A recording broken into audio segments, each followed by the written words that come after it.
Bonsoir, donc nous sommes réunis pour parler des synchronicités.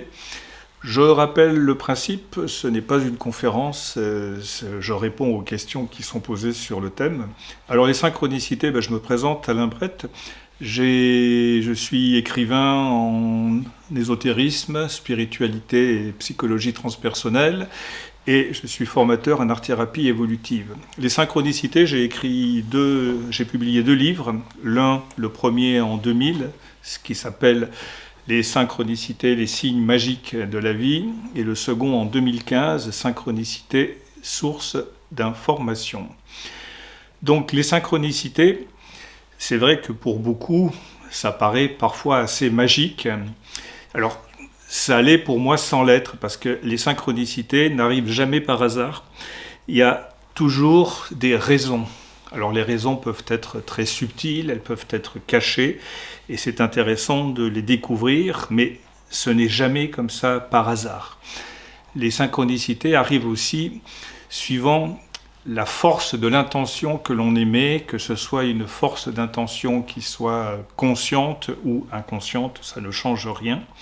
Et je pense qu'il y aura aussi des questions sur les synchronicités de la sphère de l'ego, parce que pour beaucoup, synchronicité, c'est systématiquement la providence divine qui se manifeste le mieux possible, mais le nombre de synchronicités sont issus par la sphère de l'ego, donc des synchronicités pour les gens qui sont dans l'hypermatérialisme même outrancier. Ces gens-là ont autant de synchronicités que ceux qui sont dans une voie de développement personnel, développement spirituel ou développement transpersonnel. Alors je vais commencer avant les questions pour rentrer dans le vif du sujet par parler d'une synchronicité intéressante, enfin d'une suite de synchronicités qui m'est arrivé il y a longtemps, c'était en 1988 à peu près.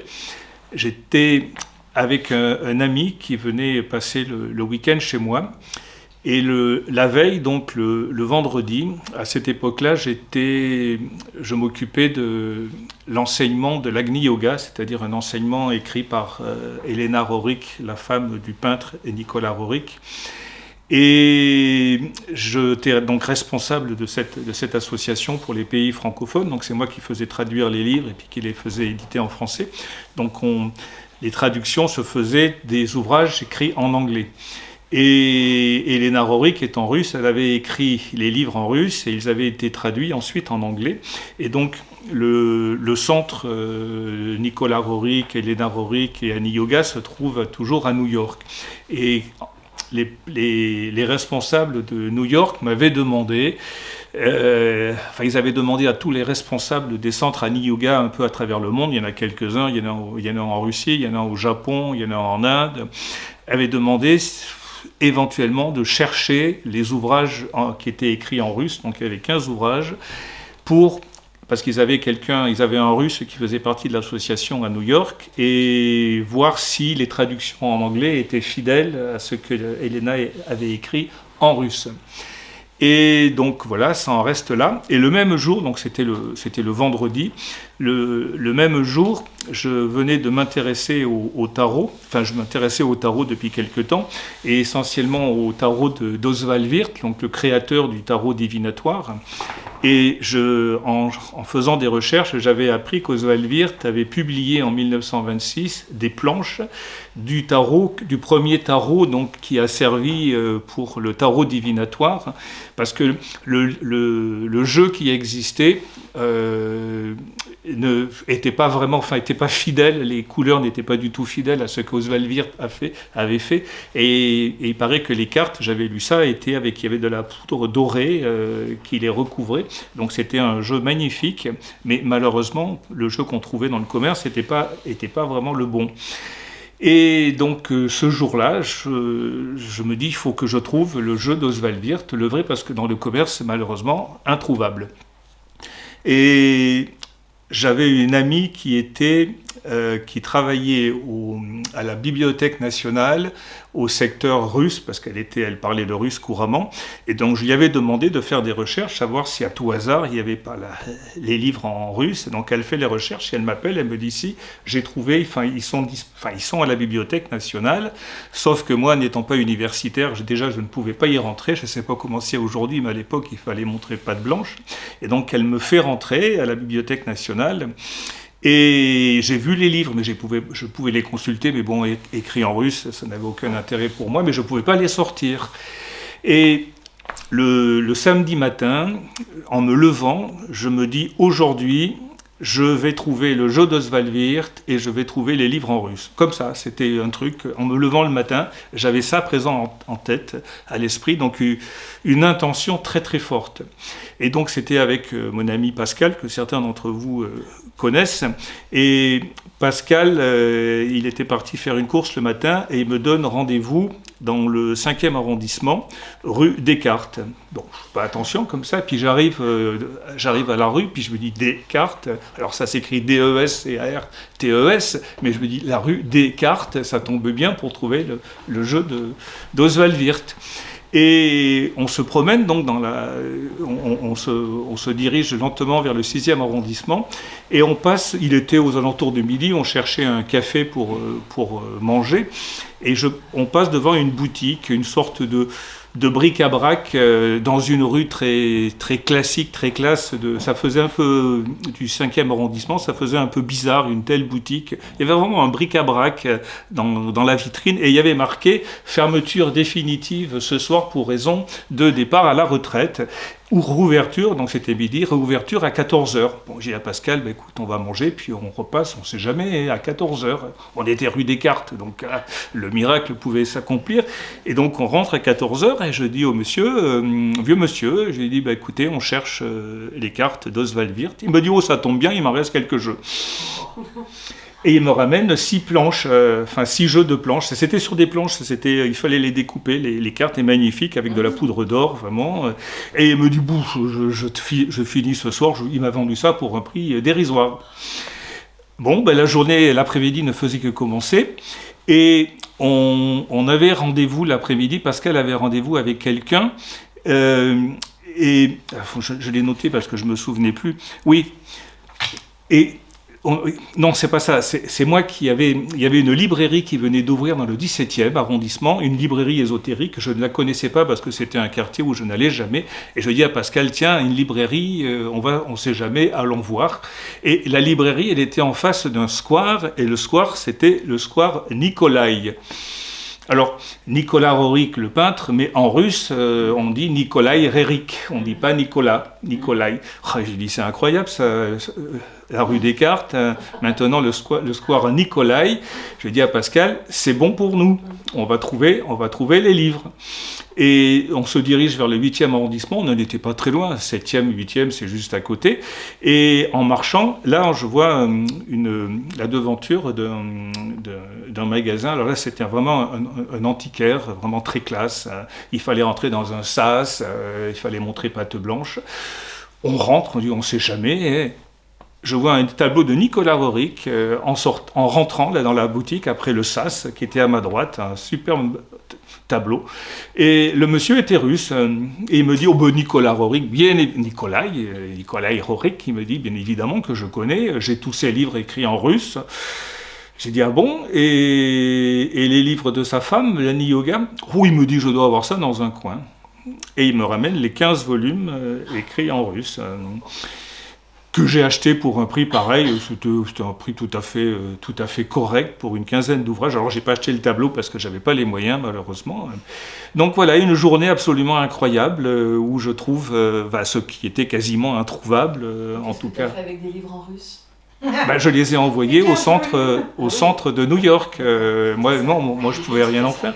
Alors après, je ne sais pas ce qu'ils en ont fait. Je ne sais pas s'ils ont refait des traductions en anglais par rapport à ceux qu'ils avaient reçus. Mais enfin, voilà, le même jour, des miracles s'accomplissent. Mais des miracles s'accomplissent parce que j'étais parti avec ça faisait longtemps qu'on me demandait que j'étais aux commandes de l'association Ani Yoga. Ça faisait quelques années. ça faisait quelque temps que je m'intéressais au tarot d'Oswald Wirth, mais jamais, aucun moment, je m'étais levé le matin en me disant aujourd'hui je vais trouver. Comme ça, c'était une intention très très forte qui m'a mené rue Descartes et au square Nicolai.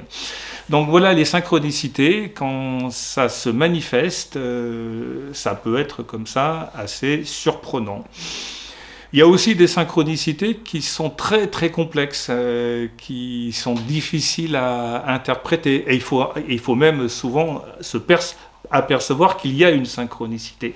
Il y a aussi des synchronicités qui peuvent arriver comme ça à répétition, mais avec des temps d'écart. Je pense à à deux qui me sont arrivés à 15 ans de différence. C'était le même processus. Je la raconte. J'adore les aurores boréales.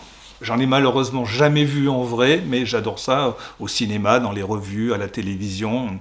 Et donc un week-end, j'avais une librairie à Avignon. Un week-end, vient un couple d'amis, ils passent le week-end à la maison. Et la veille, j'avais vu dans la cinémathèque locale un film, Local Héros, dans ce film qui se passe dans la baie de Findorn, à côté de la communauté de Findorn, mais c'est pas un film spirituel, hein, c'est un film un petit peu policier, et il y avait des aurores boréales dans ce film. J'ai dit génial. Donc le lendemain arrive ce couple d'amis, ils repartent 2 jours après, et ils avaient acheté un numéro spécial de Géo qui était sur les aurores boréales. Et le couple a oublié la revue. Donc, j'en ai profité. Mais bon, j'ai dit, tiens, c'est marrant. Hier soir, le film. Aujourd'hui, la revue. Bon. 15 ans après, un couple d'amis, pas le même. La veille, j'avais été voir à la cinémathèque locale le film qui repassait, donc ça faisait 15 ans que je ne l'avais pas vu. Et le lendemain, j'ai un couple d'amis qui vient. Et en repartant, ils oublient un numéro spécial de Géo qui venait de sortir sur les aurores boréales. Et là, je me dis, qu'est-ce qui s'est passé il y a 15 ans? J'ai dit, donc 2 fois de suite, 1 fois d'accord, je n'ai pas fait le lien, mais aujourd'hui, 2 fois, il s'est passé quelque chose sûrement. Et il se passe quelque chose aujourd'hui, donc je vais recevoir une information intéressante pour moi. Et puis comme les aurores boréales, pour moi, c'est un processus. Alors, ça n'a rien de spirituel dans l'absolu, mais pour moi, ça a une dimension spirituelle. Donc, je me suis dit, il y a quelque chose qui se passe pour moi. Et donc, je me suis souvenu ce que j'étais en train de vivre il y a 15 ans, et je me suis rendu compte que sur une spirale supérieure, j'étais en train de vivre aussi quelque chose de relativement identique, mais plus intense, plus profond. Donc, voilà. Donc, les synchronicités, ça donne souvent des informations. Ça peut être un rappel. Ça peut être, qu'est-ce que ça peut être? Ça peut être un message qui nous est donné. Ça peut être un événement marquant qui vaut le coup auquel il est important de prêter attention. Donc voilà, ça peut être comme ça plein de choses qui nous sont utiles. Ou, comme je viens de le dire, ou des synchronicités anecdotiques. Donc, ou des synchronicités que j'appelle initiées par la sphère de l'ego. Parce que pour beaucoup de personnes, pour la grande majorité des personnes qui s'intéressent aux synchronicités, les synchronicités, ça ne peut être que positif. Ça ne peut être que des choses extrêmement fécondes, des choses bienveillantes. Mais ça peut être aussi positif pour des gens qui sont dans le matérialisme le plus outrancier qui soit. Tout le monde a des synchronicités. À partir du moment où on émet une intention forte, que ce soit pour accroître son pouvoir ou pour aimer davantage, eh bien, des synchronicités vont se manifester. Et même pour des personnes qui sont dans le pouvoir absolu, ceux-là ont autant de synchronicité. Elles vont trouver la bonne personne, elles vont se trouver au bon moment, au bon endroit, elles vont rencontrer la personne qu'il faut, qui leur permettra d'avoir la place qu'elles convoitent, et ainsi de suite. Oui ? On ne peut pas appeler ça aussi de l'intuition dans ces cas-là, ou on parle vraiment de ça? Non, ce serait pas une intuition, ce serait comment on appelle ça, une résonance, Non, pas une résonance. Quand on a un sentiment que quelque chose va arriver, une prémonition, voilà. Non, ce ne sont pas des prémonitions. Moi, c'était pas une prémonition du tout. Là, mon histoire de tarot et de livre d'Elena Rorik en russe, c'était une intention que j'avais émise très forte. Pourquoi ce jour-là? Je ne sais pas. Peut-être que ce jour-là, j'étais dans un état de disposition, de disponibilité, peut-être plus important que les fois précédentes, c'est possible. Ou alors, mon intention était tellement forte que je ne pouvais qu'aboutir dans mes démarches. Mais en fait, c'est pas. Donc tu t'es réveillé et tu as eu l'intention très forte et tu as su que c'était. Je dis c'est aujourd'hui. Mais c'est pas. Tu t'es réveillé et tu as su. Non, j'ai pas su. Je me suis dit c'est pour aujourd'hui. Il faut que. C'est vraiment là, ouais. le pouvoir de l'intention. Le pouvoir de l'intention, oui. La force de la pensée. La force de la pensée. Ouais. C'est pas. Je sais. C'est aujourd'hui. Je peux pas expliquer comment, mais je sais. Ce qui fait que Pascal avait un rendez-vous au bon endroit et que ensuite, je vais jamais dans le 17e, jamais. Pourquoi ce jour-là, j'ai décidé d'aller voir une librairie voilà, c'était comme ça. J'aurais pu aller en voir une autre, mais c'était celle-là que je ne connaissais pas.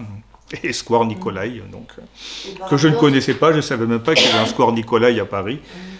Dans ton dernier livre, vas-y. Dans ton dernier livre, tu dis ça peut tourner à notre avantage quand l'âme est aux commandes, ou à notre désavantage si on laisse trop souvent l'ego prendre les rênes. Oui. Mais à notre désavantage. Mais par exemple. Ce que tu disais tout à l'heure, c'était pourtant que les synchronicités, quand c'était l'ego qui les menait, il pouvait y en avoir des extraordinaires, mais oui, mais aussi de... des synchronicités dans ces cas-là d'empêchement de réussite ou d'aboutissement dans quelque chose. Le genre de choses que l'on a vu souvent avec Marie-Odile, une personne en a assez de son activité professionnelle, elle se forme pour devenir coach d'entreprise ou un truc de ce genre, ou faire de l'équidéthérapie, ou devenir faire du massage.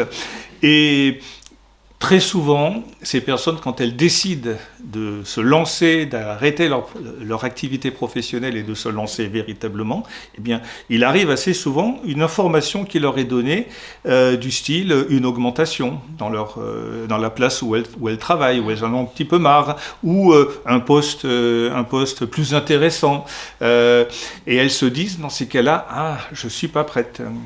Il y a une synchronicité qui me dit il faut reporter ça un petit peu au lendemain ou au surlendemain ou peut-être même jamais. Et on connaît des personnes avec Marie-Odile à qui c'est arrivé à plusieurs reprises, la même personne, à chaque fois qu'elle voulait donner sa lettre de démission parce elle voulait vraiment partir dans les entreprises pour être coach, et bien à chaque fois qu'elle allait amener sa lettre de démission, elle était convoquée par la hiérarchie pour lui proposer une place beaucoup plus importante, et ça a duré comme ça pendant des années. Et ça, la première fois que la personne a émis cette intention, c'était il y a une trentaine d'années, et eh bien, elle y est toujours dans sa banque. Fait qu'à chaque fois. Et la dernière fois, c'était maison fournie avec une piscine dans la forêt de Maison Lafitte, voiture de fonction, une très belle voiture de fonction, un salaire à plus de 12 000 € par mois. Ben voilà, à chaque fois, elle s'est dit « je ne suis pas prête ». Et donc, alors que ça fait 30 ans qu'elle était prête. Et donc, des histoires comme ça, on en a rencontré des quantités. Arrive très très souvent. La synchronicité qui est là de l'ego pour pas réussir, parce que il arrive un moment quand un être est dans un processus d'évolution, à un moment donné où c'est quasiment l'ego 50% en elle, l'âme 50%, et l'ego rentre en lutte féroce contre les forces de l'âme, et la personne elle est dans un état de bipolarité qui n'est pas forcément déclaré médicalement, mais c'est un état de bipolarité, et qui va gagner l'ego ou l'âme, et malheureusement il arrive un peu trop souvent que ce soit l'ego. Et la personne se dit avec la meilleure intention du monde, si j'ai une synchronicité, aujourd'hui, c'est que ce n'est pas encore le moment favorable. Parce que dans l'esprit de ces personnes, une synchronicité, ça ne peut être que fécond. Ça ne peut être qu'une bonne nouvelle. Ça ne peut pas être synchronicité de l'ego. Pour ces personnes-là, ça n'existe pas. La synchronicité, ça vient profondément de l'âme, dans leur esprit. Oui, mais pas toujours. Oui, mais par exemple, justement, d'apprendre qu'on peut avoir une augmentation dans le travail, ça peut apparaître comme une bonne nouvelle. On appelle ça la tentation. Ouais. Est-ce que tu as une décision, tu veux faire quelque chose, tu veux changer ton existence, tu es prête ? Oui, c'est un test, c'est ce qu'on appelle. Exactement, c'est un test. Et le test, on le passe haut la main ou on remet au surlendemain, ou peut-être jamais. Et tu dis aussi qu'on peut élever une anecdote pour rendre le message crucial. En fait, je pense dans la vie, on peut se planter 10 000 fois comme ça en pensant Oui, que mal synchronicité interprété. nous a donné un message incroyable alors qu'en fait c'est un truc anecdotique Ouais. sur lequel on va... Mal interpréter un signe ou interpréter quelque chose qui n'est pas un signe et l'interpréter comme un signe. Oui. Par exemple, une personne va, ça m'amuse un peu assez souvent parce que une personne va dans la forêt de Brocéliande. Donc si elle y va, c'est parce qu'elle est nourrie des histoires des dames du lac et compagnie, des romans de la table ronde, du druidisme. Et dans ces cas-là, quand elle va dans un lieu qui est reconnu comme étant intensément vibratoire, le moindre frémissement d'herbe, c'est une présence angélique pour elle. Et voilà, prendre comme ça des choses du quotidien pour une manifestation magique. Ça arrive aussi très souvent. Donc les personnes s'illusionnent, ces personnes-là s'illusionnent complètement. Une synchronicité, quand elle arrive, si elle est importante, parce que les synchronicités anecdotiques, ce sont pour moi les plus nombreuses, c'est intéressant, c'est amusant, ça fait plaisir, mais bon, on va pas leur accorder une importance considérable. Mais quand il y a une synchronicité qui arrive, si on arrive importante pour nous, si on arrive à la décoder, c'est pas plus mal. Parce que ça peut nous donner un bon conseil, ou ça peut nous être sacrément utile, nous permettre de gagner du temps, ou de monter une marche, la marche que l'on n'arrivait pas à monter, ou dépasser un obstacle, passer de l'autre côté d'un mur qui se trouvait devant nous. Et il y en a comme ça qui sont très, très, très subtils, hein, les synchronicités. Et la personne n'y prête pas attention forcément tout de suite. Et donc il est important dans ces cas-là d'en parler avec quelqu'un qui est un petit peu au courant et qui va pouvoir dénouer le fil. On a eu ça à quelques reprises avec des amis. Là. Ils nous racontent une histoire, une anecdote qui leur est arrivée, et puis on s'est dit, mais attends, mais c'est une sacrée synchronicité pour ces personnes-là. Et elles ne l'avaient pas vu, elles avaient vu quelque chose d'assez incroyable, et qui ne les concernait à première vue pas. Elles pensaient que ça concernait d'autres personnes, alors que ça les concernait au premier chef, même si d'autres personnes étaient incluses dans la synchronicité. Mais la synchronicité n'était pas forcément pour les autres, elle était pour la personne qui croyait que c'était pour d'autres. Oui, c'est un peu compliqué, mais oui, mais ça arrive aussi. Ça me fait penser à la synchronicité que tu as eue sur Nantes, à Toiret-sur-Loire, en traversant le pont avant qu'on vienne à Nantes. Ah oui, voilà une synchronicité anecdotique.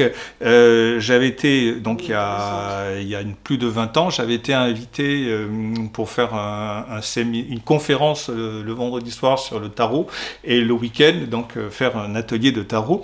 Et j'arrive le vendredi soir, c'était l'hiver, sur le périphérique nantais, et je vois un magnifique coucher de soleil. Et on voulait quitter Paris, la région parisienne, mais on ne savait pas où aller. Et je me dis, je m'arrête donc sur le bas-côté, parce qu'il y avait une aire là, et je me dis, ouais, il doit faire bon vivre dans un lieu où il y a des beaux couchers de soleil comme ça. Et donc, le dimanche soir, je reviens à Paris, je dis à Marie-Odile, il y a des beaux couchers de soleil à Nantes. Elle me dit, allons visiter Nantes. Donc, on part 2 jours à Nantes, et on trouve que la ville nous plaît bien. Et donc, 6 mois après, on cherche une maison, et on en trouve une. Et la maison, elle se trouvait, c'était la sortie Toiret-sur-Loire, là où je m'étais arrêté. Donc, 6 mois plus tôt, je m'étais arrêté à la sortie Toiret-sur-Loire, et on trouve une maison à Toiret-sur-Loire. Ça nous a amusés, voilà, comme ça. C'était quand même un signe. Oui, c'était un signe, mais un petit signe amusant. Donc, pour moi, c'était pas une grande synchronicité. C'était une belle anecdote à raconter. Après, bon, voilà. Mais donc des synchronicités de ce type, je pense que ce sont souvent, pour la plupart des gens qui ont des synchronicités à répétition, ce sont les plus nombreuses. Mais il ne faut pas leur donner un caractère exceptionnel. Voilà, mais ça nous encourage quand même. Oui, oui.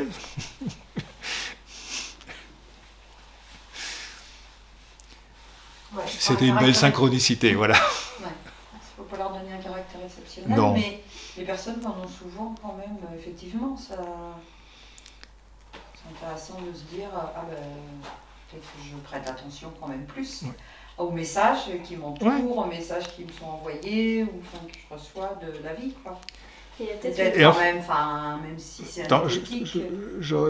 Un phénomène je te laisse la parole après, un phénomène qui qu'il faut aussi remarquer, c'est que les synchronicités sont les plus nombreuses. Alors je parle des synchronicités un petit peu anecdotiques, sympathiques, ou les synchronicités qui sont issues de la sphère de l'âme. Plus une personne travaille sur elle, et plus elle a de synchronicité. Et ça peut être à répétition, vraiment. Plus on travaille sur soi, et plus ça arrive, jusqu'à un certain moment. Il arrive un moment où, quand on a vraiment dépassé tous les stades premiers, où les synchronicités finissent par s'estomper de plus en plus, on n'en a pas autant. Mais une personne qui est dans un processus de transformation, les synchronicités, il faut qu'elle y prête attention, parce qu'elles peuvent être assez nombreuses, et elles peuvent être importantes pour elle. Oui.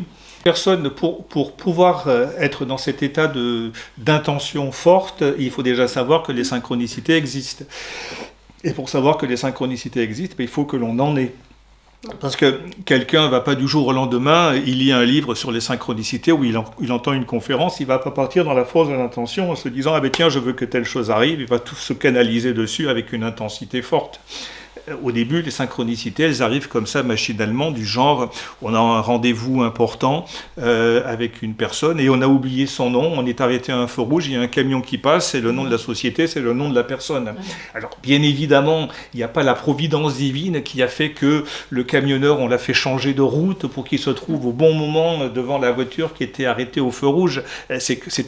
On pourrait appeler ça un concours de circonstances heureux. Mais comme la personne, elle est dans une demande intérieure très forte, il faut que je me souvienne absolument de ce nom, c'est comme si elle provoquait quelque chose, ou la fameuse, qu'on use aussi, nous aussi, Marie-Odile et moi, la fameuse place donnée par l'ange quand on a rendez-vous quelque part, qu'on est en retard et qu'on demande qu'une place se libère. Donc, bien évidemment, il n'y a pas ce fameux soi-disant ange de la place qui va prendre quelqu'un qui va le sortir au moment où on arrive pour nous faire plaisir. C'est qu'on se met en état de disponibilité, ce qui fait que si on est à 5 minutes de l'endroit où on a rendez-vous et que la voiture, quelqu'un partira au bout de 7 minutes, eh bien il va se trouver un petit embouteillage qui va faire que pendant 2 minutes, eh bien on sera retenu. Ou alors on va faire le tour, 3 fois le tour, et puis au 4e, on aura la bonne place.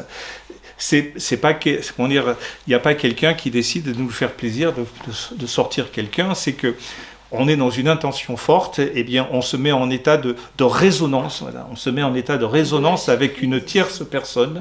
Oui. Et de lâcher prise aussi. Oui, et de lâcher prise, oui. Lâcher prise. Oui. Bon, ben, oui, le comportement. La synchronicité la plus courante, on pense à une personne qu'on n'a pas vue depuis des années, 1 heure après, elle nous appelle. Eh bien, c'est pas nous qui on s'est mis en état de résonance avec la personne, et il est fort possible ou probable que la personne, à ce moment-là, qu'elle ait reçu inconsciemment une information, et elle se met en état de résonance avec nous, et la synchronicité, la rencontre se fait. Ça arrive comme ça. J'ai eu affaire pendant des années, et là je ne comprenais pas le sens, jusqu'au jour où j'ai compris la raison des synchronicités c'était de personnes extérieures à mon encontre, et des synchronicités que je ne souhaitais pas. Et j'avais pas perçu que c'était des synchronicités qui étaient induites par des tierces personnes. Il y avait un groupe d'une école ésotérique que je connaissais depuis longtemps, et ils voulaient absolument que je rentre dans leur groupe. Moi, ça m'intéressait pas. Alors je les aimais bien, ces gens, ils étaient sympathiques, et on les reconnaissait parce qu'ils s'habillaient d'une manière assez particulière. Donc il y avait qu'eux qui s'habillaient de cette manière-là.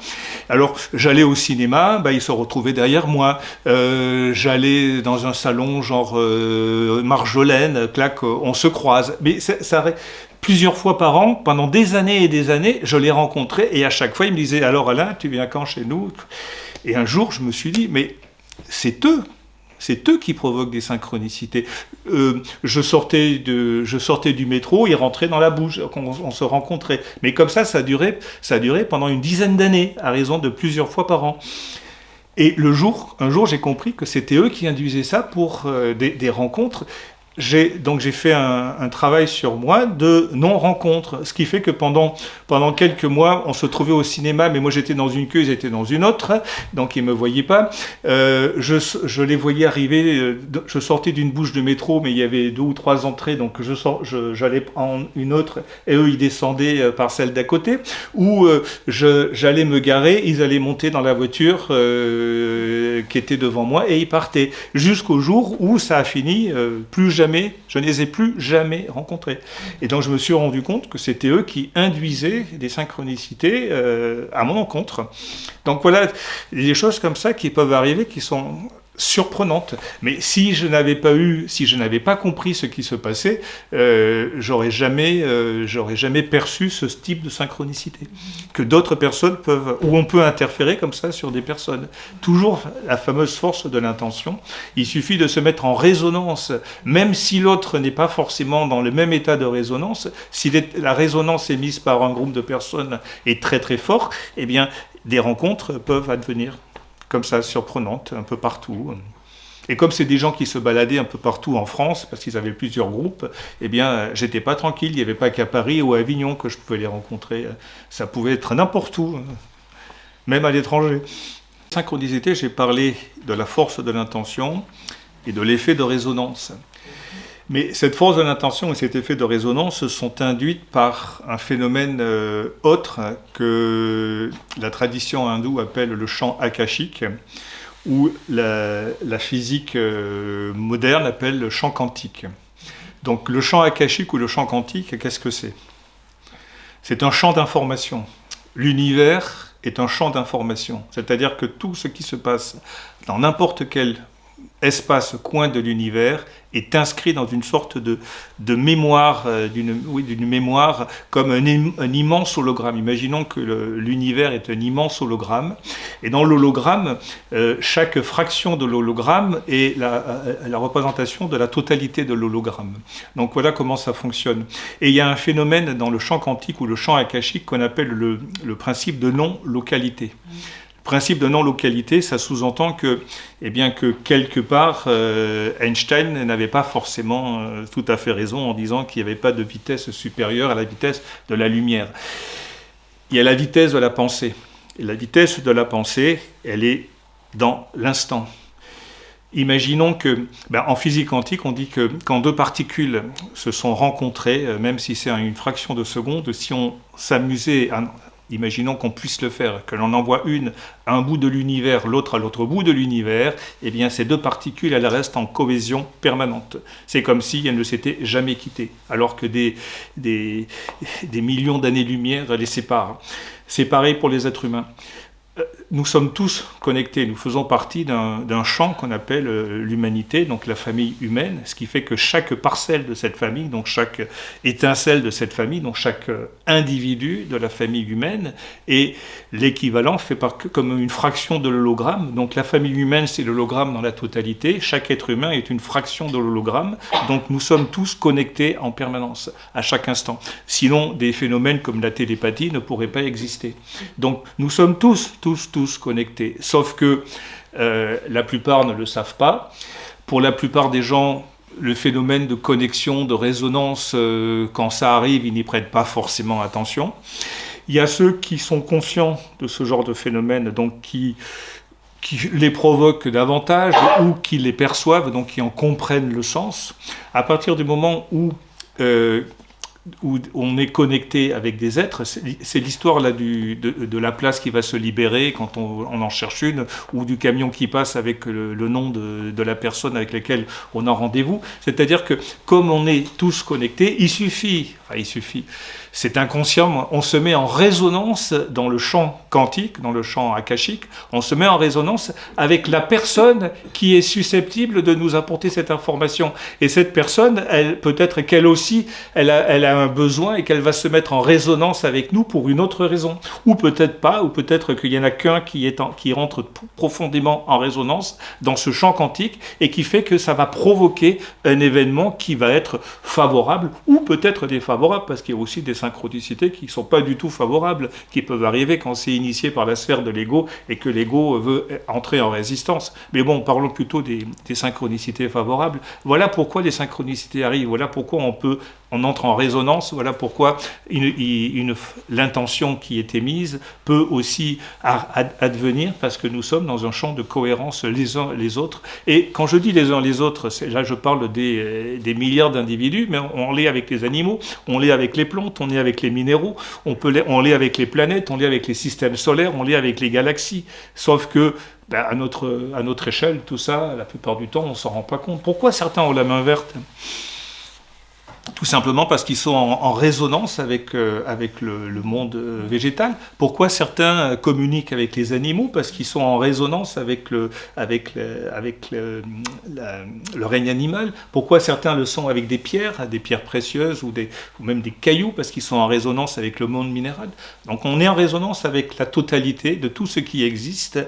Et après, si une personne développe des aptitudes ou développe des intérêts, des centres d'intérêt, eh bien, la résonance qu'elle va éveiller en elle sera beaucoup plus intense que la résonance des uns et des autres qui ne seront pas forcément attirés par... Moi, je n'ai pas la main verte, j'adore avoir là, devant moi, la verdure, les arbres, mais je ne communique pas avec parce que j'aime bien voir, j'ai le plaisir des yeux, mais je ne suis pas entré en résonance avec le règne végétal, donc je n'ai pas cette particularité, mais si c'était le cas, si je développais, tiens, on a une personne dans l'assemblée là, qui a développé ça, tu peux témoigner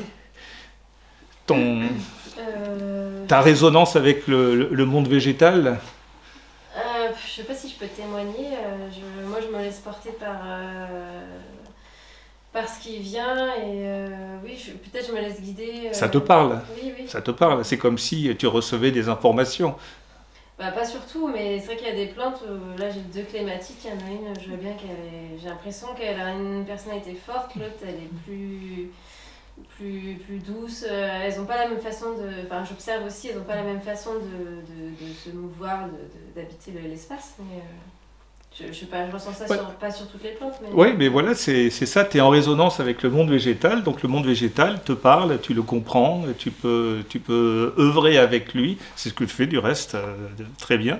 Donc voilà, ce sont des aptitudes que l'on a les uns les autres, parce que ce fameux champ de cohérence qui est là, dans lequel nous baignons en permanence. Nous sommes des enfants de l'univers, nous sommes constitués de la poussière de l'univers, donc nous sommes l'univers quelque part, l'univers est en nous. Voilà pourquoi les synchronicités, c'est pas magique, c'est simplement la réalité d'un processus cosmique. Tu parles aussi de l'esprit de synthèse. Oui. Je ne sais pas, cultiver l'esprit de synthèse, ce qui serait la manière la plus efficace de capter le champ des possibles qu'offre le synthèse. C'est sûr que quand on a éveillé en soi l'esprit de synthèse, on accède beaucoup plus facilement à toutes les informations que l'on reçoit. Alors il faut aussi que l'on soit intéressé par certains domaines. On ne peut pas avoir l'esprit de synthèse dans des domaines que l'on ne connaît pas, ou ça peut arriver, mais c'est quand même plus exceptionnel. Mais l'esprit de synthèse... En quoi la synthèse, l'esprit de synthèse, ça va aider pour... Mais l'esprit de synthèse, c'est aller à l'essentiel tout de suite. Ah, d'accord, c'est ça. Par exemple, on reçoit une multitude d'informations. La personne qui n'a pas l'esprit de synthèse, elle va être informée par le canal qui est habituel pour elle. Donc elle va prendre pour argent comptant ce qu'elle va recevoir de tel ou tel canal. La personne qui a l'esprit de synthèse, elle va faire le tour de toutes les informations qui lui sont données, et elle va, comme un ordinateur, quoi, clac, clac, clac, clac, clac, clac, elle va mettre tout ça en place et elle va aller à l'essentiel, donc elle va recevoir l'information vraie. Prenons un exemple plus concret. Imaginons qu'on est un grand lecteur, que l'on aime les biographies, et on s'intéresse à un personnage historique. On va acheter un livre, on ne sait pas qui l'a écrit. On ne sait pas, peut-être qu'il y en a plein d'autres, donc on va lire ce livre et on va recevoir l'information qui est émise par l'auteur. Alors imaginons que l'auteur il soit 100% pour la personne. Donc tout ce que la personne a fait, dont elle parle, eh bien c'était extraordinaire. Donc on va avoir une perception, une vision très, très féconde de cet auteur. Ou imaginons le contraire, on achète le livre et l'auteur il est totalement contre, il a écrit ce livre pour montrer que ce personnage historique c'était vraiment une catastrophe. Donc si la personne en reste là, eh bien elle va se dire « Waouh, ce personnage c'était un génie » ou « ce personnage c'était vraiment le dernier des crétins ». Donc ce qu'il faudrait faire, l'esprit de synthèse, eh bien, on va référencer le nombre de livres qui existent, on va lire l'ouvrage de celui qui est contre, on va lire l'ouvrage de celui qui est pour, et on va lire l'ouvrage de celui qui est ni pour ni contre, qui essaye de faire les choses le mieux possible. Et bien on va rassembler tout ça et on va se faire une idée qui sera beaucoup plus juste que celui qui est pour, que celui qui est contre, ou que celui qui est ni pour l'un ni pour l'autre. Donc voilà, l'esprit de synthèse, c'est aller à l'essentiel. Et ça, pour les synchronicités, enfin pour beaucoup de choses dans la vie, c'est important parce que l'esprit de synthèse, ça permet aussi de gagner beaucoup, beaucoup, beaucoup de temps, de ne pas en perdre. Aller à l'essentiel, c'est important, pour quoi que ce soit. Alors, ça peut être souvent un peu casse-pied pour les autres, quelqu'un va nous expliquer un truc et en 10 secondes, on a tout compris. Mais la personne, elle va nous expliquer ça pendant 1 heure. Donc, il va falloir attendre patiemment qu'elle ait terminé son discours, alors que en 10 secondes, on en sait autant qu'elle, et même peut-être davantage, parce qu'on est allé au-delà de ce que la personne pouvait concevoir, pouvait imaginer ou pouvait appréhender. Voilà. C'est ça l'esprit de synthèse. C'est un peu casse-pied souvent pour les autres, oui. Je pense que quand on a l'esprit de synthèse, on n'a plus besoin des synchronicités. Non, on n'en a plus besoin. Des synchronicités parce qu'on sait qu'on est sur le chemin. Et souvent, les gens qui ont besoin de synchronicité, c'est parce qu'ils cherchent des signes pour se rassurer par rapport à leur chemin. Oui, c'est pour ça, Béatrice, que je te disais tout à l'heure avant de commencer que Marie-Odile et moi, des synchronicités, on n'en a quasiment plus, ou même quasiment plus du tout depuis longtemps, parce qu'on est dans l'esprit de synthèse. Et pour moi, l'esprit de synthèse, c'est un cran au-dessus. Mais cela dit, pour comprendre les synchronicités qui nous arrivent, c'est bon aussi d'avoir un peu d'esprit de synthèse. Sinon, on peut se dépatouiller plutôt mal et puis donner un sens qu'elles n'ont pas forcément, se tromper, induire des phénomènes qui ne sont pas forcément, ou que l'on imagine, ou que l'on voudrait qu'ils soient, mais qui n'étaient pas forcément dans la synchronicité. Je voulais te demander, dans les synchronicités, est-ce que tu penses que les effets miroirs sont en lien avec les synchronicités ? Ah ben, quelqu'un qui va, puisqu'on est concerné en tant que formateur en art-thérapie évolutive, quelqu'un qui va commencer en devenant thérapeute, quel que soit le processus, peu importe, que ce soit des thérapies psychologiques, manuelles, psychiques et autres, eh bien par effet de résonance, elle va attirer des personnes qui ont des histoires quelque peu similaires à la sienne, enfin à celle du thérapeute. Donc on va appeler ça un effet miroir. Mais l'effet miroir, c'est un effet de résonance. Du reste, avec Marie-Odile, on n'appelle plus ça effet miroir, on appelle ça effet de résonance.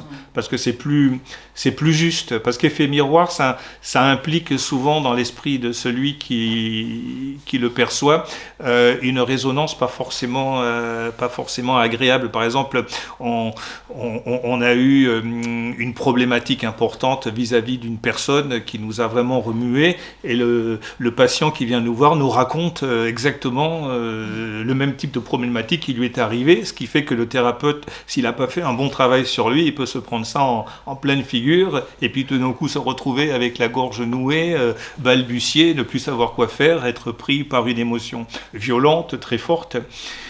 Alors que si on a fait un travail sur soi, on ne va pas prendre ça comme un effet miroir, on va se dire tiens, c'est marrant, il y a une résonance, et comme moi j'ai vécu ce processus il y a quelque temps, eh bien je suis à même de pouvoir accompagner le mieux possible cette personne, puisque je connais ce qu'elle a vécu.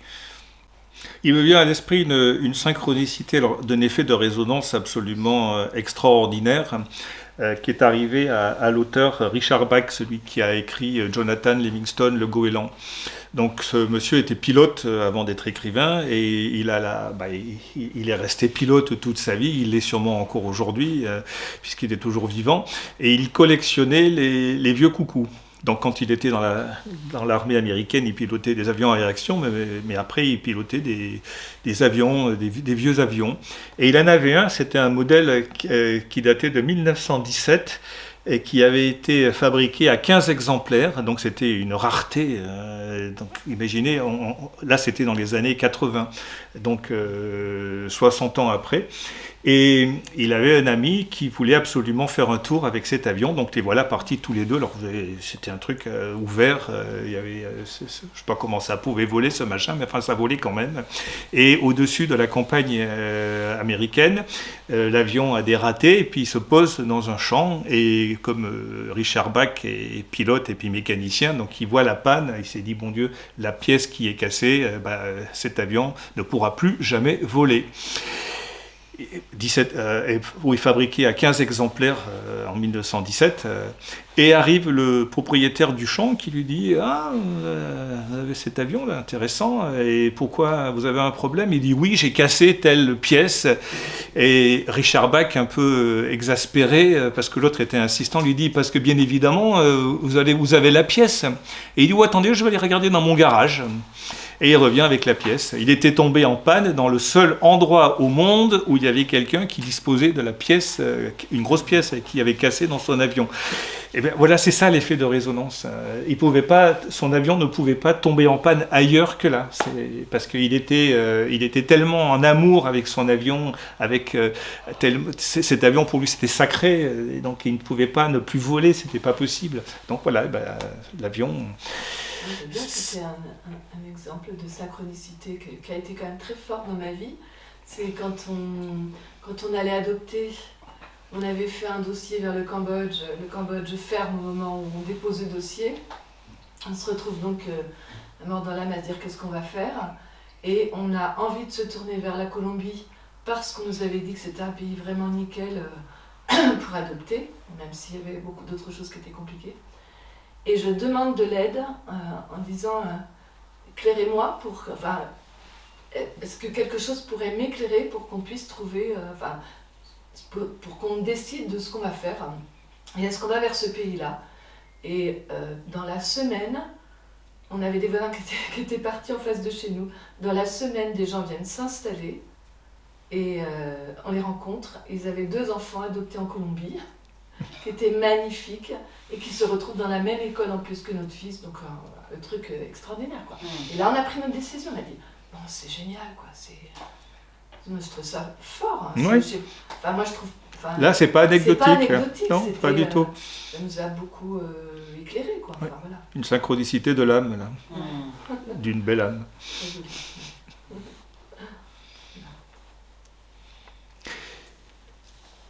J'ai parlé de synchronicités qui sont difficiles à percevoir et que l'on peut imaginer être destinées à d'autres personnes. Un ami, toujours Pascal, parce que Pascal, les synchronicités, à une époque, il les collectionnait, et puis des belles. Il nous raconte une anecdote qui venait de lui arriver.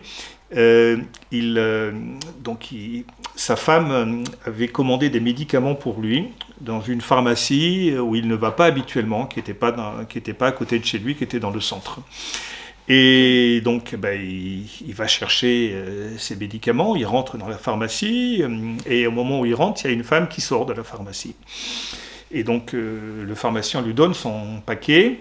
Quand il sort de la pharmacie, la femme rentre de nouveau dans la pharmacie avec son paquet. Et dans sa voiture, il se rend compte que ce n'était pas son paquet. Donc il retourne dans la pharmacie et donc le pharmacien s'était trompé, il avait donné son paquet à la femme et le paquet de Pascal à cette femme. Et donc ils sortent ensemble, il s'est dit tiens c'est amusant ce qui nous est arrivé, on va prendre un café. Et la veille, il avait reçu un coup de fil. Attends, oui. Juste la pharmacie s'appelait Le Chapitre. Attends, oui. la veille, il avait reçu un coup de téléphone surprenant d'un monsieur qui lui dit passez-moi ma fille. Il dit non, votre fille, si, passez-moi votre fille, je sais qu'elle habite chez vous. Et le monsieur, il insistait comme ça énormément. Et puis à un moment donné, Pascal, il était un peu. Il dit mais c'est pas possible. Il dit non, je suis désolé. Et il raccroche. Eh bien, il commence à parler avec la femme, et la femme, elle était traductrice de Pessoa, qui est le poète brésilien préféré de Pascal. Il adore, il lit du Pessoa depuis qu'il a 14 ans, et c'était la traductrice qui venait en France pour parler du dernier livre de Pessoa qui venait de sortir, qu'elle avait traduit. Donc voilà, Pascal, il est tout content, il s'est dit génial, quelle belle rencontre. Et la femme lui dit je m'appelle un tel. Et il dit attendez, votre père, il n'habite pas la région, parce que la femme, elle vivait au Brésil. Elle dit si, il habite ici, il habite dans ce coin. Il dit votre père s'appelle pas un tel? Elle dit oui. Il dit votre père m'a appelé hier soir, demandant de la passer au téléphone. Donc la femme avait perdu depuis longtemps. Ça faisait 15 ans qu'elle n'avait pas eu de lien avec son père. Donc Pascal peut lui donner le téléphone de son père. Et donc il nous raconte cette histoire, il était tout content, il s'est dit, Pessoa, j'ai pu amener la personne à réconcilier, puis il nous dit, la pharmacie, elle se trouve au 1 rue du Chapitre. Et cet ami, ça faisait déjà au moins 10 ans à l'époque qu'il nous parlait de ce livre qu'il devait écrire, de sa méthode thérapeutique, qu'il n'avait toujours pas commencé. Et donc, le 1 rue du Chapitre, alors avec Marie-Odile, on lui dit, mais tu vois pas que cette synchronicité, tu rencontres une femme qui est écrivaine, qui est traductrice, au 1 rue du Chapitre, et alors ton livre, quand c'est que tu commences le chapitre numéro 1? Il s'est dit, alors j'y avais jamais pensé, je pensais que c'était vraiment une synchronicité pour... Alors c'est vrai que c'était une synchronicité pour l'autre personne, mais c'était aussi une grande synchronicité pour notre ami, pour qu'il se mette enfin à écrire, qu'il fasse comme cette femme qui venait en France, qui était traductrice et écrivaine aussi de son côté. Donc voilà des synchronicités. Pourtant, notre ami, les synchronicités, à l'époque, il passait son temps à les traquer le mieux possible, parce qu'il en arrivait énormément, surtout dans les rêves, dans le tirage de tarot qu'il faisait. Eh bien non, celle-là, ça lui était passé. Quelque part, il n'avait pas envie de la voir. Et le coup de fil du père, du monsieur, là. Oui. C'était dingue, ça, quand même. Oui, c'était dingue, oui. Complètement dingue. Et il était insistant, il ne voulait pas croire que sa fille n'habitait pas chez notre copain. Il était bien le père de C'était le père de cette femme, absolument. Oui. Fou, ce truc. Résonance, il était entré en résonance avec sa fille, il ne savait pas que sa fille, il savait même pas que sa fille habitait au Brésil, il ne savait pas que sa fille venait en France, il ne savait pas qu'elle était traductrice, il ne savait pas qu'elle venait faire une conférence ou présenter le livre, il ne savait rien de tout ça. Il a pris son téléphone, il prend le bottin, il trouve le nom de notre ami et il appelle en lui pensant que sa fille était chez lui. Voilà, c'est ça les effets de résonance. Le champ quantique. On est tous en résonance les uns avec les autres. Il suffit de s'ouvrir quelque peu, même si c'est inconsciemment, à ce champ de résonance, eh bien, ce que l'on appelle les miracles ou la magie des synchronicités ou d'autres choses, elles adviennent. Voilà. C'est comme ça que ça se passe. Alors, ça n'enlève pas la magie, hein. C'est vrai que c'est magique, mais c'est pas de la magie comme ça qui arrive de manière incongrue. C'est de la magie qui est quelque part, qui est préparée, qui est quelque part, que l'on met en place sans s'en rendre compte, ou en toute conscience, quand la force de l'intention est vraiment puissante.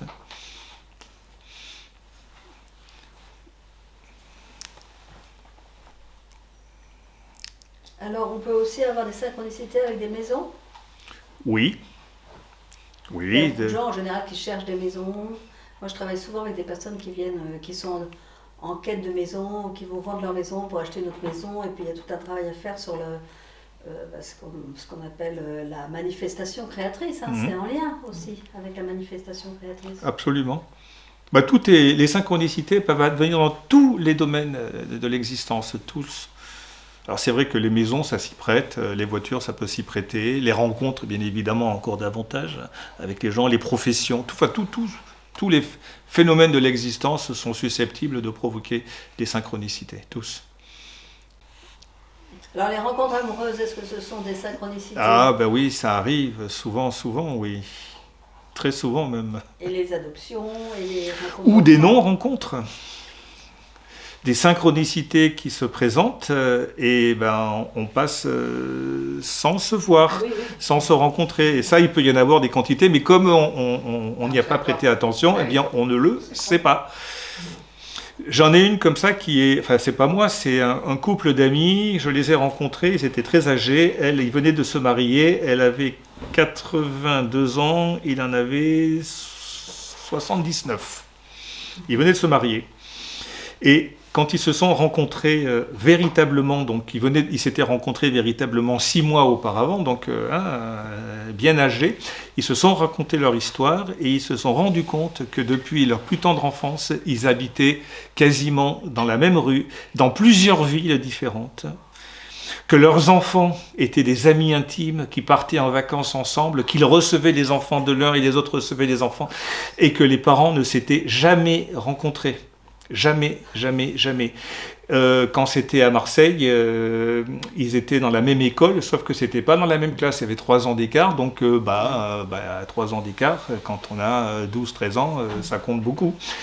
Ensuite, ils ont déménagé, ils habitaient dans la même rue, un habitait au numéro terminal de la rue et l'autre au tout début de la rue, une longue rue. Il y avait le métro, ils ne prenaient pas la même ligne, parce qu'il y avait deux stations d'un côté et de l'autre. Ils déménagent, ils se retrouvent dans la même ville, dans le même quartier. Et toujours pareil, leurs enfants, pendant toute leur vie, les enfants ont des liens entre eux, les petits-enfants. Et ils deviennent veufs l'un et l'autre, et ils étaient dans des voies spirituelles, ils étaient rosicruciens, et donc ils vont à une grande rencontre annuelle de rosicruciens, et cette rencontre-là, c'était une rencontre un peu spéciale, il paraît que ça se fait de temps en temps chez les rosicruciens, des rencontres pour provoquer des mariages, et donc on les met en lien l'un et l'autre, ça colle tout de suite, ils se sont mariés du reste, pas longtemps après, ça colle tout de suite. Et là, ils se rencontrent leur histoire, et voilà, et toute leur vie, ils se sont évités, alors que tout était fait depuis leur plus tendre enfance pour qu'ils se rencontrent. Jamais. Et ils se sont rencontrés 79 et 82 ans. Ah oui, non, mais des histoires comme ça, il y en a aussi des quantités. Hein. Je pense à un couple de personnes aux États-Unis, et ils se sont rencontrés, ils étaient très amoureux quand ils étaient jeunes, sauf que c'était deux familles très, très bourgeoises dans une ville où à prédominance protestante, et ils étaient catholiques, et dans cette ville, aux États-Unis, dans les années 20, les protestants et les catholiques ne s'entendaient absolument pas, sauf que quand ils ont voulu plus que se fréquenter, commencer à se marier vers l'âge de 19 ans, eh bien, les parents les ont séparés et les ont mariés avec d'un côté une catholique et de l'autre côté un protestant. Et ils ne se sont plus jamais revus, donc ils ont eu des enfants, des petits-enfants, et ils deviennent veufs en même temps. Ils ont 70 ans, ils sont à la retraite, et ils décident l'un et l'autre de faire ce qu'ils avaient toujours rêvé de faire, une croisière. Et le premier jour, c'est des tables, où on met des tables, des personnes sont ensemble, et il y avait un vieux monsieur et une vieille dame qui étaient à la même table, ils se regardent et ils se reconnaissent, ils se sont mariés pendant la traversée. Pourquoi ils se sont retrouvés ? Parce que ils étaient toujours en amour l'un et l'autre, même si chacun avait fait sa vie de son côté.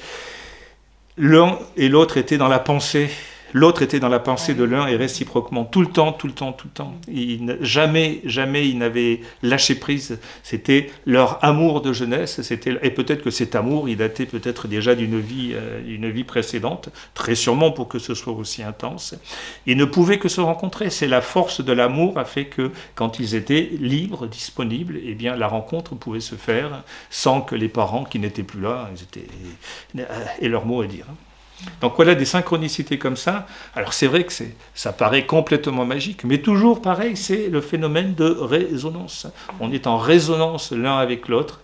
Eh bien, même si on ne se rencontre pas au cours d'une vie, on se rencontrera de l'autre côté, ou on se rencontrera dans la vie suivante, immanquablement, parce que le lien est indéfectible. Tant que le lien existe, tant qu'il y a attirance, attirance, c'est pas forcément sentimental ou sexuel. Là, quand je dis tant qu'il y a un lien intense entre deux personnes ou entre plusieurs personnes, eh bien, la rencontre ne peut que se faire. C'est pas possible autrement. Ce sera tôt ou tard. Ça peut être très tard, mais ça se fera quand même. Et sinon, les synchronicités collectives. Oui. Moi, c'est encore des choses que j'ai lues. J'écris à un moment donné, l'inconscient collectif réagit plus de manière pulsionnelle que raisonnée, et les synchronicités dépendent des courants vitaux, émotionnels, mentaux et spirituels émis par un groupe de personnes. En fait, ce sont les égrégores. Oui. Oui, voilà, c'est ça. En fait, quand on a des synchronicités collectives, c'est pas la même chose quand c'est individuel. Ben si, parce que ça concerne simplement plusieurs personnes. Ben, Oui.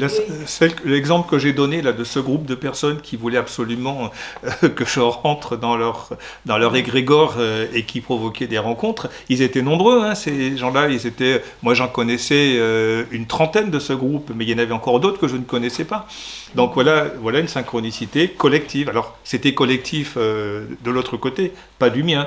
Mais c'était une synchronicité collective. À partir du moment où un groupe de personnes est en résonance avec notre groupe, que ce soit pour une difficulté ou même un heurt, une haine, ou plutôt des sentiments profonds, eh bien, les synchronicités, elles vont se faire aussi facilement que quand ça concerne que 2 ou 3 personnes. Le nombre de personnes pour les synchronicités importe peu. Non, c'est pas plus fort, ça touche un nombre plus important, c'est tout. Et puis là, c'est peut-être pour le groupe, c'est peut-être plus facile parce qu'il y aura souvent dans le groupe une personne qui sera au fait des synchronicités et qui pourra déceler ce qui est en train de se passer. Et peut-être qu'il y aura un meilleur rapprochement entre 2 groupes de personnes. Enfin, quand je dis un groupe, ça peut être 2 ou 3 personnes, c'est pas forcément une centaine ou même plus. Mais ça peut marcher avec des milliers de personnes, des synchronicités. Bah tiens, il suffit, regardez, les colonies. Que ce soit les Français, les Allemands, les Belges, les Espagnols, les Portugais, on est allé coloniser des nations, et puis pas forcément à leur avantage. Eh bien, par retour, par effet de résonance, eh bien, ils sont venus s'installer en Allemagne, en France. Alors ça en fait râler beaucoup le Front National aujourd'hui par rapport à ce qui se passe avec les migrants. Mais pourquoi à une époque c'était des Algériens qui venaient en France?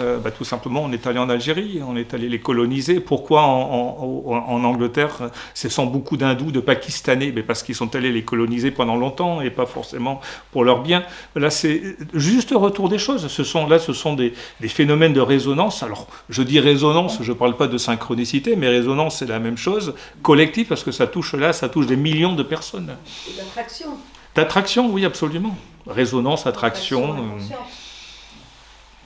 Ou on peut appeler ça du karma. Juste retour des choses, voilà. C'est mon karma, c'est ton karma, voilà. Oui, on peut voir ça de cette manière. Hein. Des attachements. Ce sont des attachements, oui. Des attachements qui ne sont pas forcément souhaités des uns et des autres, mais des attachements quand même. Et ça peut se passer en phénomène de réincarnation. Moi, je m'intéresse beaucoup à l'histoire et puis aux réincarnations, bien évidemment. J'ai souvent essayé de trouver des effets de résonance entre des civilisations et des civilisations antique, savoir s'il n'y a pas eu comme ça des effets de masse, de réincarnation, de groupes ayant vécu, je sais pas, par exemple dans l'Empire romain, j'ai vu pas mal de résonance avec l'Empire anglais au 17, 18, 19e siècle, et je suis persuadé que de très nombreux habitants de Rome qui étaient peut-être militaires, en tout cas qui étaient dans la politique, ou en tout cas qui étaient concernés par le fait d'aller envahir d'autres nations, eh bien, je me suis dit, je suis persuadé que qu'une grande partie des Romains pendant plusieurs siècles, parce que l'Empire romain, il a duré presque 1000 ans, une grande partie s'est réincarnée pendant au moins 3 siècles dans l'Empire anglais, parce qu'il y a des phénomènes de résonance. Les armées fonctionnaient de la même manière, les attirances des pays étaient les mêmes, enfin, comme ça, des quantités de phénomènes qui faisaient que, eh bien, je suis persuadé que ça fonctionne aussi de manière collective et ça peut toucher des millions et des millions de personnes. Et sur des siècles de distance. C'est un peu mon histoire à 15 ans d'intervalle avec les aurores boréales, avec le film et la revue Géo qui a été oubliée. Que ce soit 15 ans ou que ce soit quelques siècles, eh bien, le principe de non-localité fait que c'est non-local, donc c'est là, c'est aujourd'hui, c'est dans l'instant présent. Parce que le principe de non-localité, c'est qu'on vit toujours là, l'instant présent. Et cet instant présent, il est permanent. C'est-à-dire que là, c'est l'instant présent, mais maintenant, il s'est passé quelques secondes, c'est toujours l'instant présent. C'est-à-dire que dans l'instant présent, il n'y a pas d'avant, il n'y a pas d'après. Il y a ce que l'on vit là intensément maintenant. Mais ce que l'on vit maintenant intensément est en lien avec ce que l'on a vécu avant et est en lien avec ce que l'on vivra après. Parce que ces effets de résonance, ça marche aussi sur le plan collectif, sur le plan psychique. C'est-à-dire qu'on sait aujourd'hui, ça a été démontré magistralement à plusieurs reprises, que l'inconscient collectif de l'humanité peut percevoir des événements qui vont advenir quelques heures après ou quelques jours après. L'inconscient collectif le capte. C'est-à-dire que le champ émotionnel ou le champ mental d'une partie de l'humanité peut capter des événements à venir. Et ça a été démontré, c'est toujours démontré, parce qu'il y a des scientifiques qui travaillent depuis le début des années 90 là-dessus. Ils en ont répertorié des quantités d'événements où l'inconscient collectif d'une partie de l'humanité savait ce qui allait se passer. Un peu comme les animaux, des prémonitions, par exemple, quand il y a eu le tsunami là, en 2004, eh bien, nombre d'animaux se sont échappés. Ils ne savaient pas pourquoi. Mais un instinct les a poussés à partir. Alors pour nous, l'instinct, on n'a plus d'instinct, on ne sait pas ce que c'est l'instinct, on est dans le ressenti, ou dans le discernement, ou dans l'intuition, ou dans, comme tu as dit tout à l'heure, l'esprit de synthèse. Mais si on était encore des êtres instinctifs, eh bien on capterait comme les animaux ces phénomènes. Les poissons rouges, avant un tremblement de terre ou un raz-de-marée, s'agitent dans tous les sens. Les éléphants, les chevaux partent parce qu'ils sentent quelque chose, ils ne savent pas quoi, mais ils le sentent instinctivement. Nous aussi, nous, on le perçoit, mais malheureusement, la plupart du temps, pour la plupart des gens, c'est inconscient. Toujours ce fameux principe de non-localité, on est en résonance avec le vivant. Et quand je dis le vivant, on peut être en résonance avec les profondeurs de la Terre s'il y a un tremblement de terre, avec les profondeurs des océans s'il y a un raz-de-marée. On est en résonance avec tout. Et le jour où on sera capable de percevoir ces choses-là, quand nous fonctionnerons, quand une partie de l'humanité importante fonctionnera non plus à 5 ou 6% de conscient, mais on fonctionnera à 10, 12, 15%, on sera considéré par rapport à aujourd'hui à des êtres d'exception, parce qu'on sentira tout ça. Non, on saura tout ça. On le percevra de manière consciente. On percevra toutes les choses avant qu'elles arrivent. On sera capable d'avoir des prémonitions sur ce qui se passera dans 10 ou 20 ans. Avec seulement 10% ou 15%. Avec 10% par rapport à 5%, c'est énorme. Déjà avec 5%, voilà ce que l'humanité est capable de faire. Hein. Alors avec 10%, c'est démentiel ce que l'on pourra faire. Alors ce ne sera jamais 100% parce qu'on n'a pas besoin à chaque instant de mesurer le flux sanguin dans notre corps ou savoir comment tel organe fonctionne ou maîtriser chaque respiration. On en fait 200 000 par jour. Hein. Mais quand même, 5 ou 6%, c'est quand même très peu parce que ça laisse à l'ego le champ de l'inconscient, ça laisse une large part. C'est pour ça que l'ego, il est toujours très fort. Il a 94 ou 95% de mode inconscient dans lequel il peut baigner et dans lequel il se baigne abondamment. Il est chez lui, là. Alors que notre âme, avec 5 ou 6%, elle commence à peine à être chez elle. Hein. À peine. Donc voilà, tout ça, ça fait partie de ces phénomènes de résonance, d'être en lien avec le champ de l'univers. Nous sommes des parcelles de l'univers. C'est ça qui est important, de se rendre compte que l'univers est en nous et que nous sommes en lui. À partir de ce moment-là, quand on prend conscience de ça, eh bien, la vie prend un autre goût. On n'est plus... Par exemple, moi, je parle pour moi, là, les fois, parfois, je me regarde intérieurement et je me sens intemporel, je n'ai pas d'âge. J'ai 71 ans, mais pour moi, je n'ai pas d'âge. Ça ne veut strictement rien dire. Je me sens complètement en lien avec le vivant. Donc l'âge, qu'est-ce que c'est l'âge? C'est rien. C'est une bricole. Et ça se voit à l'extérieur d'ailleurs. Oui. Aussi. Comment? Et ça se voit à l'extérieur de toi aussi que tu n'as pas d'âge. En fait, tu n'as pas... Enfin, 71 ans, ça paraît complètement... Oui, décalé par rapport à l'image extérieure. Ça me dérangeait quand j'avais 21 ans, parce que quand je rentrais en boîte et qu'on me demandait ma carte d'identité, parce que je faisais beaucoup plus jeune, ça m'agaçait profondément, mais plus aujourd'hui, quoi, voilà. Mais c'est ça, on se sent complètement en lien avec tout ce qui vit. Pour moi, quand je parle d'une chose, je dis « oh, ben, ce sera demain », pour moi, je peux parler de quelque chose qui arrivera dans 2 ou 3 siècles. Pour moi, c'est demain, dans 3 siècles. C'est demain. Je serai réincarné, donc je le vivrai aussi intensément que je vis l'instant présent, là, maintenant.